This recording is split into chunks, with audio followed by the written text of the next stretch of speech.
I did not stand up from the table. I did not raise my voice.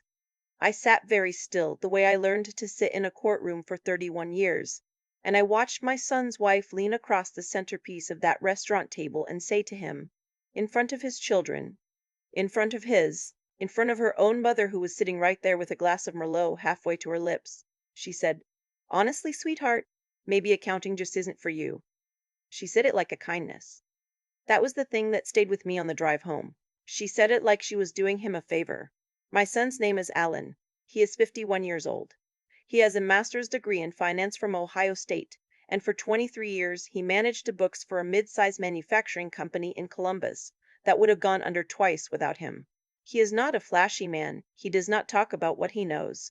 He learned that from me, I think, and from his father before he passed. We were never a loud family. We were a quiet, capable family. There is a difference. His wife's name is Brenda. She came into his life 8 years ago, and I want to be honest with you. I tried. I genuinely tried. She was pretty, and she was lively, and she made my son laugh in a way I had not heard since before his divorce from his first wife. When he called me to say he was proposing, I told him I was happy for him. I meant it. But I noticed things. I am a retired family court judge. Noticing things is what I did for 3 decades.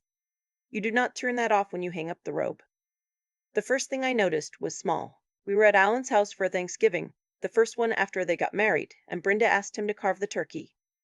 He picked up the knife, and she said, "Not like that, babe. You always make a mess of it." He put the knife down. He let her do it. He smiled at me across the table like it was nothing. It was nothing. Married people correct each other. I know that. But then there was Christmas. And the way she interrupted him when he started telling a story about a work trip to Detroit. Not rudely, not obviously, just smoothly, naturally, the way you change the channel without making a big thing of it. And there was Easter when he mentioned he was thinking about moving to a smaller firm, something less stressful, and she looked at him with that patient, tolerant expression, the one that says, "I will address this privately." And she said, "Alan's always dreaming up new plans," to the table. And everyone laughed, including Alan. Including Alan, that was the one that sat with me. Not the laughter itself. The laughter was automatic, reflexive, the kind that comes when you have been trained to turn your own ideas into jokes before someone else can take them seriously. I recognized it. I had seen it hundreds of times on the other side of a bench. I did not say anything. That is the part people always want to know about. Why didn't you say something sooner? And I understand the question. I do. But if you have ever tried to reach someone who is inside a thing like this, you know that the moment you name it, they defend it. The moment you say, "I'm worried about you," they say you don't understand our relationship. And then you are the problem. You are the difficult mother-in-law. You are the one creating drama, and you lose access entirely. I was not willing to lose access, so I watched. I kept coming for Sunday dinners. I kept showing up to my grandchildren's soccer games and school plays. I kept my observations to myself, and I stayed close, because staying close was the only thing I knew how to do that would matter eventually. My son has 2 children from his first marriage, a daughter who is 17 now, and a boy who just turned 14. Brenda has a son from her own first marriage who is 22 and lives in Cincinnati. She also has a mother, a woman named Peggy, who I will tell you about shortly, and a brother named Scott who works in real estate and who has the particular confidence of someone who has never been seriously wrong about anything, or so he believes. They were all there the night of Ellen's birthday dinner. He turned 51 in March. It was a Friday. The plan was simple: a nice restaurant downtown, the family, a celebration.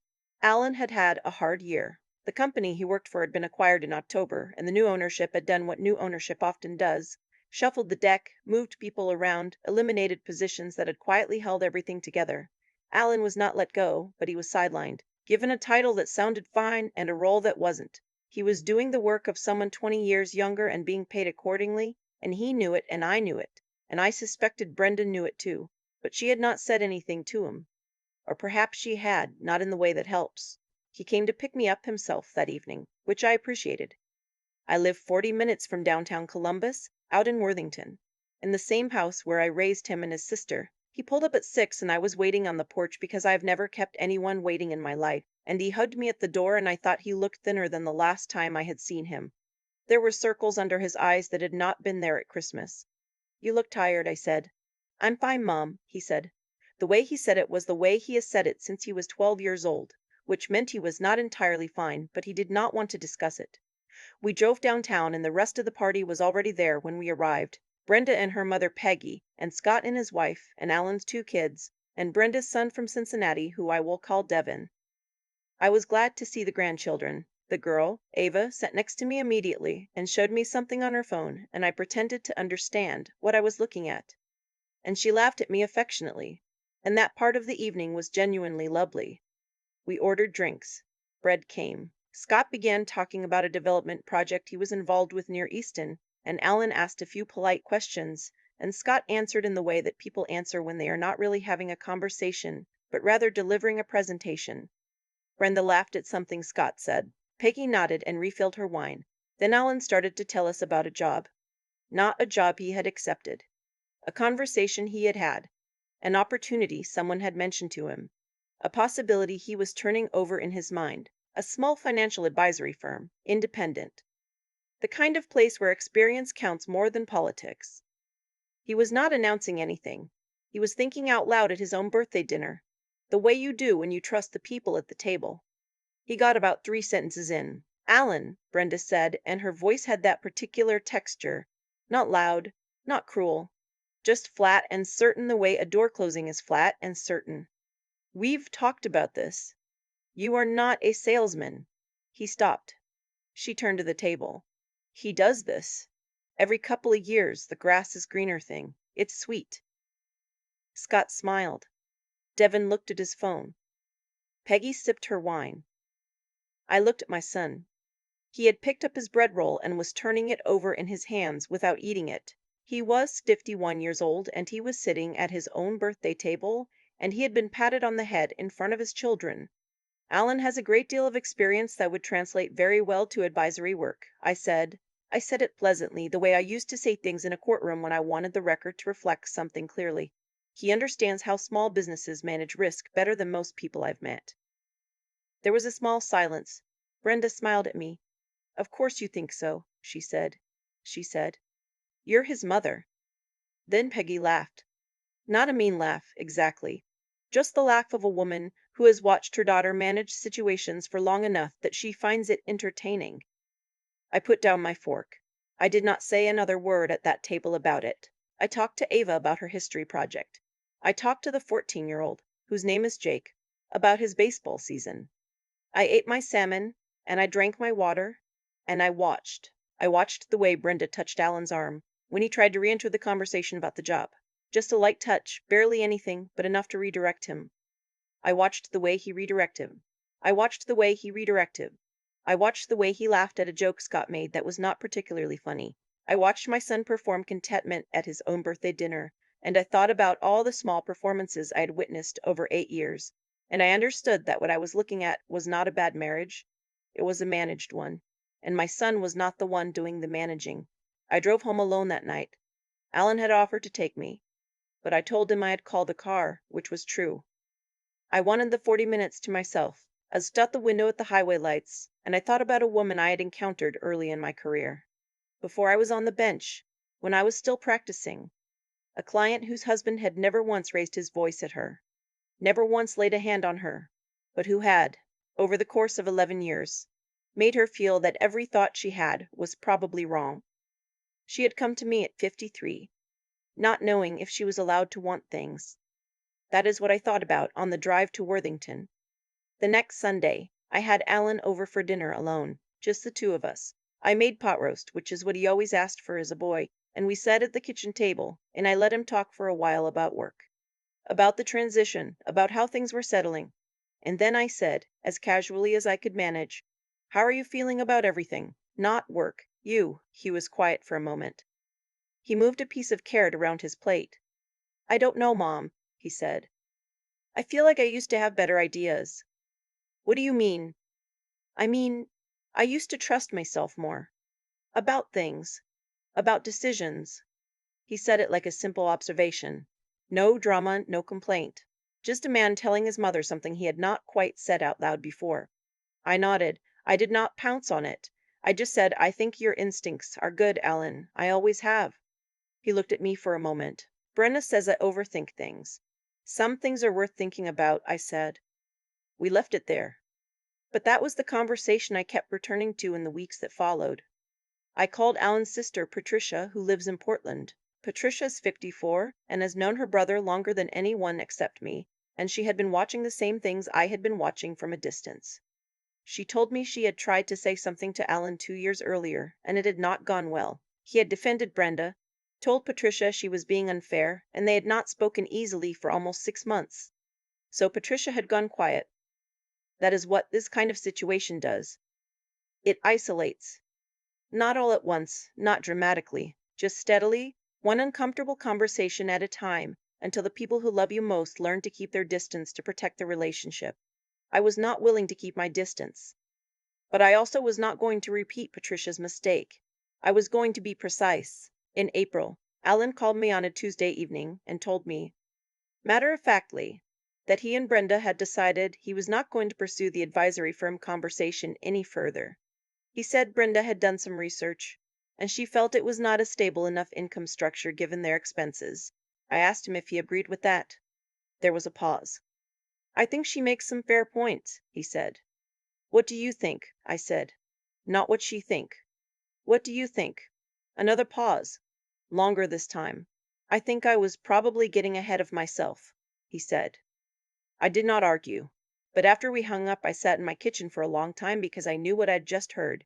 I had heard a man repeat someone else's conclusion as if it were his own and not notice the difference. I am a retired judge. Before that, I was a practicing attorney for 14 years. And before that, I was a woman who had to learn, slowly and sometimes painfully, that competence does not protect you from being made to feel small by someone who is very determined and very patient. I did not arrive at that knowledge in a courtroom. I arrived at it in my own first marriage, at 28, to a man who was charming and intelligent and who had an extraordinary talent for making me feel that my perceptions were slightly off. I left him when Alan was 3 and Patricia was 6. I rebuilt, but I never forgot what that particular erosion feels like from the inside. You do not always know it's happening. That is precisely the point. In May, I had coffee with Ava. She is 17, she is sharp, and she sees things. I did not ask her anything directly about her father or her stepmother. I'm not the kind of grandmother who recruits grandchildren into adult concerns. But I listened when she talked, and she talked freely, the way teenagers do when they trust you and feel unobserved. She mentioned, casually, that her dad didn't come to her spring band concert because he had forgotten to put it on the shared family calendar, and Brenda had scheduled a dinner with Scott and his wife that same evening. She mentioned it and then moved on, the way she had learned to move on from things. I noticed that she had learned to move on from things. That was May. In June, Alan told me he had received a formal offer for early voluntary separation from his company, with a severance package that was, genuinely, quite good. 18 months of salary, continuation of benefits, a clean exit from a situation that had been diminishing him for over a year. He told me he was thinking about taking it. 2 days later, he called me back and said he and Brenda had decided he would decline it and stay where he was, at least through the end of the year. I asked him if he had spoken to a financial advisor about the severance terms. He said Brenda had looked into it. I said gently, Alan, you are a financial professional. You understand this better than Brenda does. What does your own analysis say? The pause this time was very long. I haven't really run the numbers myself, he said. I said I think you should. He did. He called me 4 days later, and his voice had a quality I had not heard in years. The quality of someone who has just confirmed that their own thinking was right all along and is slightly stunned by that fact. The severance package was, by his own calculation, not just good, it was exceptional. The health coverage alone made declining it nearly irrational, given their financial position. He had a 6-month emergency fund. He had marketable skills. He had a real network in the Columbus financial community. Taking the package and pursuing the advisory work was not reckless. It was sound. I should have run the numbers before, he said. Yes, I said, you should have. There was a silence. Mom, he said, why am I not running my own numbers anymore? That was the question. That was the question. That was the question that I had been waiting for him to ask himself for 4 years. I did not answer it for him. I said, I think that's worth sitting with. And then I said, I think it might be worth talking to someone about. Not me, a professional, someone objective. He was quiet for a moment. Like a therapist. That's one option, I said. There are also people who specifically work with couples when one partner is feeling, I chose the word carefully, diminished in their role. He did not respond to that directly, but he said, "Let me think about it." He thought about it. What happened next took several months, and I will not pretend it was smooth or simple, or that there were not evenings when I sat in my kitchen genuinely frightened that I was losing my son to a version of himself that I did not recognize. There were. He did, eventually, speak to a therapist, alone, first, then with Brenda, though Brenda did not stay in the joint sessions long, 3, I believe, before she decided the therapist was biased. What Alan told me later, in pieces, over several Sunday dinners, was that the individual work had been clarifying in a way that was difficult to describe, that he had spent time with someone who had no stake in any outcome, who just listened to him describe his daily experience and who had gently reflected back to him how often his sentences began with what Brenda thought, what Brenda felt, what Brenda had decided, and how rarely they began with I. The job he did take, the separation package he did accept. He spent the fall building out the advisory practice, slowly, carefully, the way he does everything. He had 3 clients by Thanksgiving and 8 by January. There were hard months. There were months when Brenda was coldly furious, and Alan tried to smooth it over, and she let him, but it changed nothing in the fundamental structure of things. And then there were months when she was suddenly warm and supportive, the version of herself that had made him fall in love with her, and those were actually the harder months, because warmth strategically deployed is its own kind of pressure. I will tell you what I did and did not do during that time. I did not call Brenda and tell her what I thought of her. I did not call Scott or Peggy.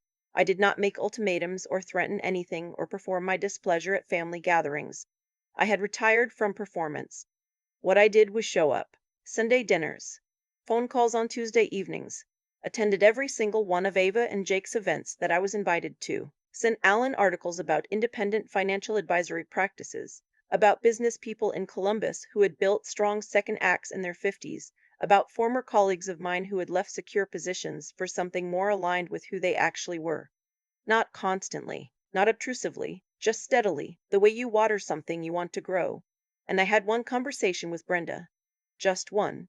In September, at Alan's house, when we happened to be alone in the kitchen for a few minutes before dinner. She was at the counter and I was at the table, and she made some small comment about how she hoped Alan's experiment wouldn't put too much strain on the family. I said, "Brenda, I want to say something, and I want to say it plainly." She turned around. "My son is one of the most capable people I have known in 50 years of working with capable people," I said. "I say that not as his mother, but as someone who has watched him navigate genuinely difficult situations with good judgment. What I would like is for him to feel like the people closest to him believe that. That is all I'm asking." She looked at me for a moment. The warmth she deployed on Alan was not there. What was there was calculation, which I had expected. "I believe in Alan," she said.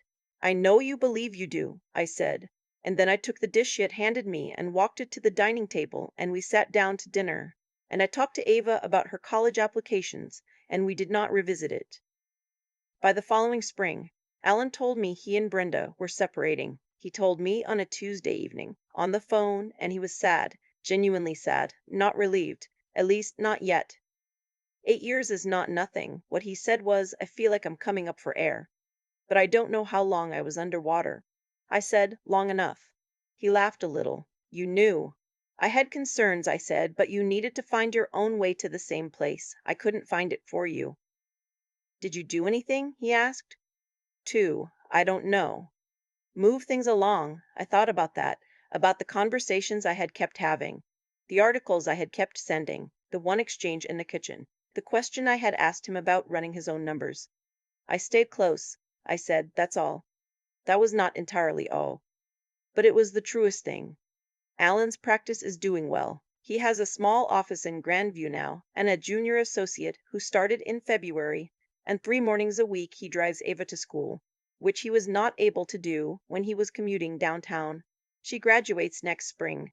He coaches Jake's flag football team on Saturdays. He sounds, when I call him on Tuesday evenings, like himself, like the person he was before, and also like someone who knows himself more precisely now, which is a different and better thing.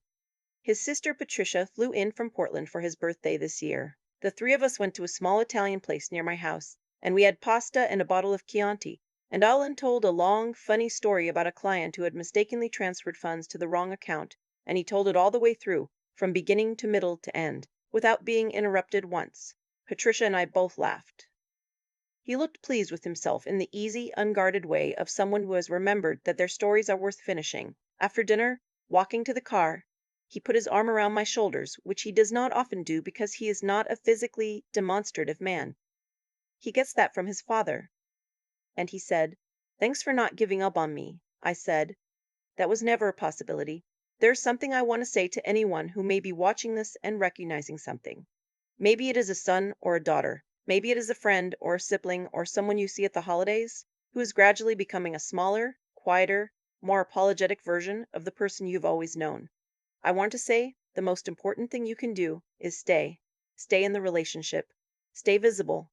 Ask the small questions and listen to the answers. Do not give them the speech they will defend themselves against. Give them the experience of being around someone who simply treats their ideas as worthy of consideration, their time as worthy of protection, their instincts as worth listening to. You cannot pull someone out of a situation they are not ready to leave, but you can make sure that when they are ready, they know where you are. The other thing I want to say is this. You may wonder, as I wondered, whether you should act sooner or more forcefully, whether staying quiet and patient is a kind of complicity. I wrestled with that. I do not have a clean answer. What I know is that every time I have seen someone intervene loudly and dramatically in a situation like this, the person they are trying to help has moved further away from them, not closer. Coercive relationships survive by isolating people from the ones who love them. You fight that not by creating conflict, but by refusing to be driven out. I am 67 years old. I spent 31 years in a courtroom watching people try to resolve with drama what could only be resolved with time. I learned eventually that the most powerful thing in most situations is not the thing that makes the most noise. My son knows who he is again. That is everything. If you have a story like this, or someone you love is in a place where they need to remember who they are, I want to hear from you. Leave me a comment. Tell me where you're listening from. And if this story reached you today, please share it with someone who might need it. I'll be right here. I have been thinking lately about what it actually costs a person to stay quiet when everything in them wants to speak. Not the polite quiet of indifference. The deliberate quiet of someone who understands that the wrong word at the wrong moment can close a door that may not open again for years. That is the quiet I chose with Alan, and I will not pretend it was easy or that I never questioned it. What I have come to understand, after 67 years of watching people make choices and live inside the consequences of them, is that there is a cause behind every effect that matters. Not in a mystical sense, in a plain, observable human sense. Brenda did not become who she was overnight. Alan did not lose himself overnight.